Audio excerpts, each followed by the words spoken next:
welcome back to the Man Cave. Now, with spooky season just around the corner, I thought I'd dress up in my favourite Halloween shirt and talk to you about some of the best family Halloween movies that you can watch in your man cave with your kids. Now, I know that typically your man cave is going to be your hideaway. If you don't have kids, then maybe skip this video and go and watch something like this one instead. But having said that, I think some of these movies can be really good fun just for nostalgia value for you to watch back again. Now, not all of these are very kid friendly. Depends on some of the ages of your children. So with that caveat, maybe just bear in mind that you need to watch the movie first yourself and then you can make a judgment call. Some of them are scarier than others. This video is going to be a bit of a countdown, so let's start with number 10, which is The Addams Family from 1991. Yes, this movie is going back quite a long way now, and Christina Ricci, who now stars in Wednesday season 1 and 2, she's quite diddy. She's quite little. I wouldn't say maybe like that small, I think that's going a bit far, but she is very small and she plays Wednesday in that movie. Now this sprung off another sequel of The Addams Family Values, and that didn't do so well. It still kept the whole thing going, and obviously it's going because otherwise Netflix wouldn't have bought the rights to Wednesday,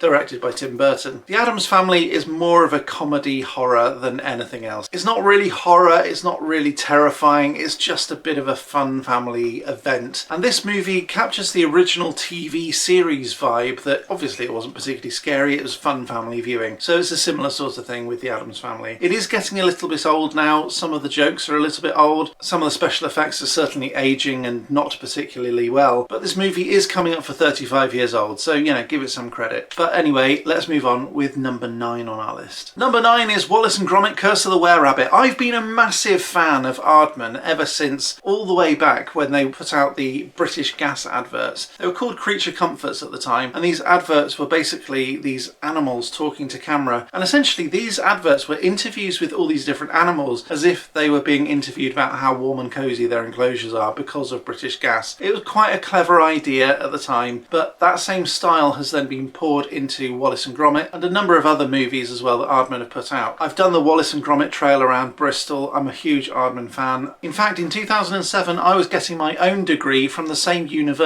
as David Sproxton and Peter Lord from Aardman when they were getting their honorary degrees from Marjon University. Now, Wallace and Gromit, Curse of the Were-Rabbit is kind of spooky, but does lead into a little bit of the magic element, which although they kind of explain it through chemistry and science, they definitely add in a bit of supernatural. It's not like Scooby-Doo where they just pull off the head of somebody and it just sort of reveals the janitor who's been doing it all along. This is genuinely a were-rabbit, so I think that that is actually a really cool development. Now, Wallace and Gromit, Curse of the Were-Rabbit, although it's explained through chemistry and pseudoscience, they kind of lean quite hard into the supernatural and the curse element and magic and moonlight and all of that sort of thing, which I think is actually quite brave of Aardman, because typically what they do is sort of Scooby-Doo it, where they pull off the head of this costume and there's a person inside controlling the robot, and that would be quite an easy thing to do. And maybe you could then blame it on Feathers McGraw, for example, from The Wrong Trousers. Now, I've been a fan of Aardman ever since The Wrong Trousers, A Grand Day Out, all of those sorts of things, all the way through to the most modern movies. Now, Wallace and Gromit, Curse of the Were-Rabbit did come out in 2005. Some of the special effects have been improved since, so don't expect the greatest, most amazing special effects. It's still stop motion, but it is done so incredibly well. Just watch it with your kids, they will love it. Number 8, Hotel Transylvania. The first time I watched this, I wasn't over keen. The second time I watched it, I really appreciated it and I've loved it ever since. The jokes in it were really good, and although I say I wasn't keen when I first watched it, that was really at the very, very beginning. It won me over very quickly, and I love this movie. My kids also grew up with it. Now, it kind of follows a human through finding this hotel of monsters and his experience of it and having to hide away from those monsters while they track down this supposed human, but they don't realise that the person that they're hanging about with isn't the cousin of Frankenstein.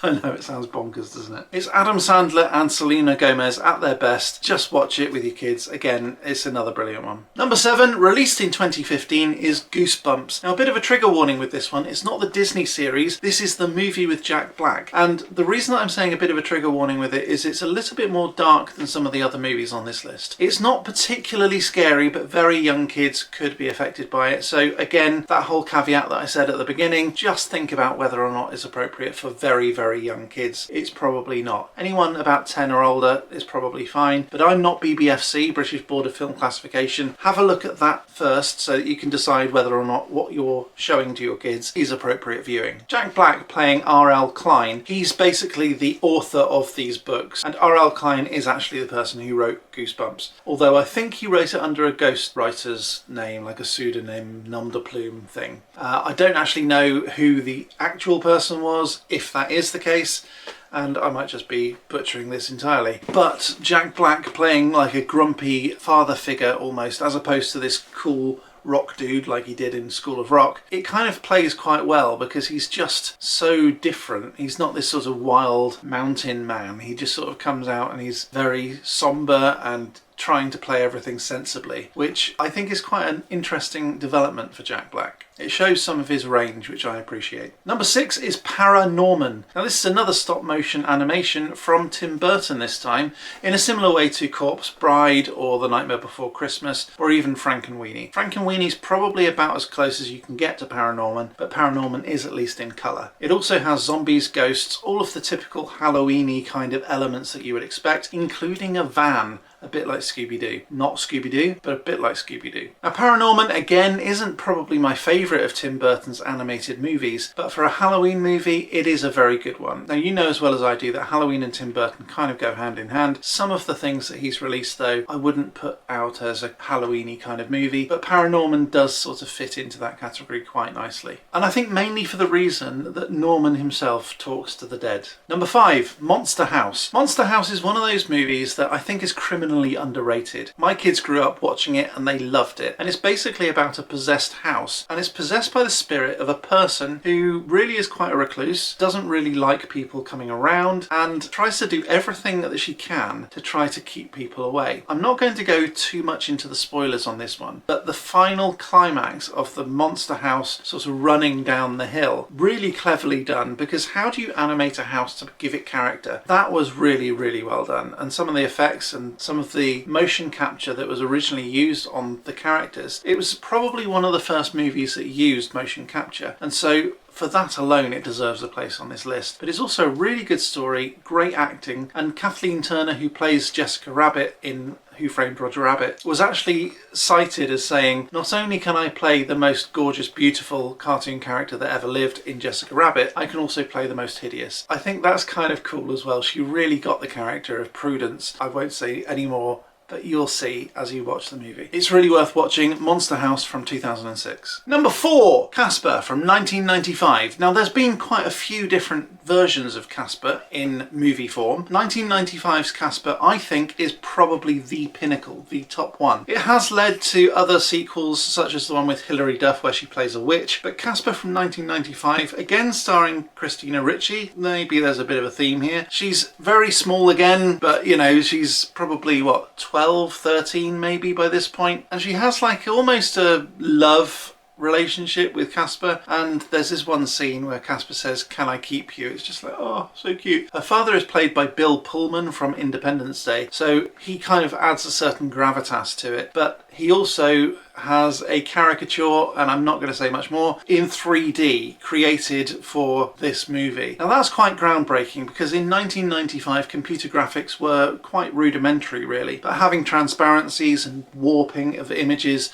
through three-dimensional stuff, I think that's pretty cool. You've got a similar sort of thing with Who Framed Roger Rabbit and the whole sort of physical environment of interacting with these ghosts, and all of this stuff really leads to a very captivating film. Eric Idle's in there acting as typical Eric Idle does, but you've also got other cameos from people like Dan Aykroyd in there, who actually plays a Ghostbuster, believe it or not, and he runs down the steps in his full Ghostbuster stuff. Again, not going to spoil that, but it kind of sets up the whole idea of these uncles of Casper's being very unruly ghosts that you can't just get rid of, and it does kind of answer the question, why are you not calling the Ghostbusters? Well, you have already called the Ghostbusters and you can't get rid of it still. So there's still this menace of all these ghosts, and I just think that's really cool to have that sort of crossover. But it's not the only thing about this movie that kind of commends it to people. There's a lot of nostalgia that goes with it, and it's one of those movies you're probably going to want to watch multiple times. So beware, if you do introduce this to your kids are probably going to love it so much they're going to want to watch it again. Number 3, Coraline. Coraline is based on the book by the same name by Neil Gaiman. Now, Neil Gaiman is probably one of my favourite authors, and I've read an awful lot of the stuff that he's put out, including Snow Glass Apples and other short stories, as well as his novels and TV stuff, Doctor Who and things like that. But Coraline is a special case because it was turned into a stop motion animation in a similar way to Nightmare Before Christmas and other sorts of movies like that. Now, Neil Gaiman is the master of psychological warfare. Maybe I shouldn't call it that, maybe that's a little bit unfair, but he uses the psychology of his audience really well, and he truly understands the psychology of his audience because he,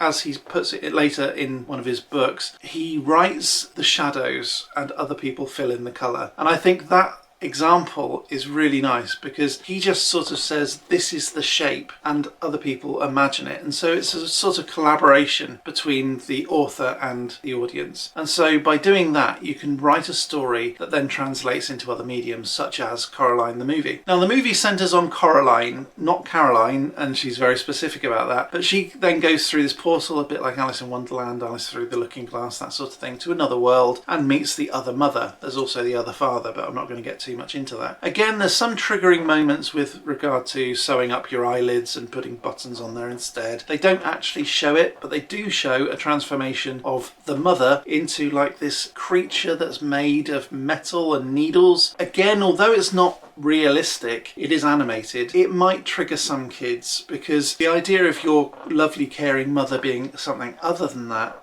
and literally called the other mother, it might trigger some kids to have nightmares and things like that. They probably need to be quite young to be affected by it, but if your child is particularly young or particularly sensitive, maybe give it an avoidance for a couple of years. But you know, it's a wicked film, it's great, I think it's brilliant. Okay, let's move on anyway to number 2, The Nightmare Before Christmas. Now, I know I've mentioned this already, so it shouldn't probably be too much of a surprise that The Nightmare Before Christmas is on my list. The Nightmare Before Christmas is an animated movie similar to Corpse Bride and Paranorman, which I've already mentioned, and even Coraline. And this one is set in the holiday lands of old. Now, some people are going to say that this is more of a Christmas movie, and I kind of want to disagree. The reason is that they're going to use a similar sort of logic to Die Hard, which Bruce Willis himself said Die Hard is not a Christmas movie, it's an action movie, and if it wasn't, then it wouldn't have all of the sequels not be Christmas movies. So no one's saying that Die Hard with a Vengeance, which was set in the summer, is a Christmas movie, and it's not, because Die Hard isn't a Christmas movie. So anyway, Nightmare Before Christmas is not a Christmas movie, but it can be watched between Halloween and Christmas, all the way up to Christmas. It's more of a Christmas movie than Die Hard, but it allows it to be kind of from Halloween onwards, I think. But the key difference, I think, here is that The Nightmare Before Christmas actually starts on Halloween. In fact, they're just about wrapping up Halloween, and then Jack Skellington has like this almost existential crisis, and then that's when he's seeking something else to do. And so, yeah, I get that actually this might be more of a Christmas movie, but it's definitely going to fill that gap. So whether or not you're going to watch Nightmare Before Christmas on Halloween,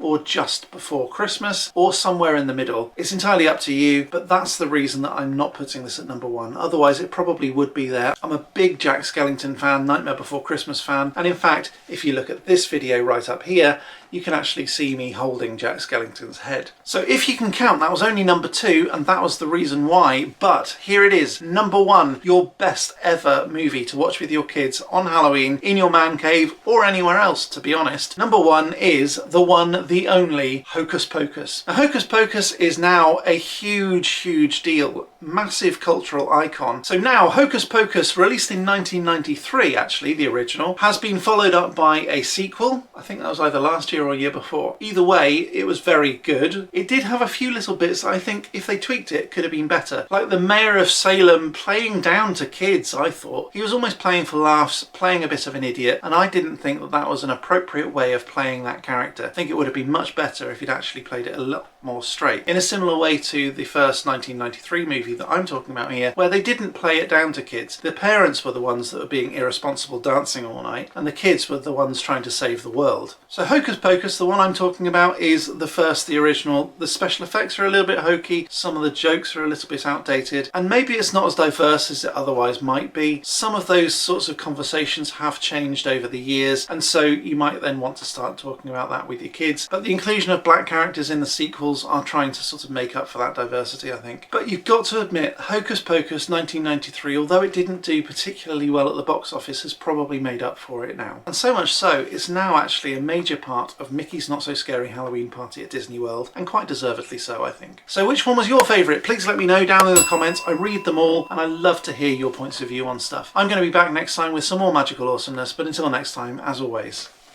stay magical.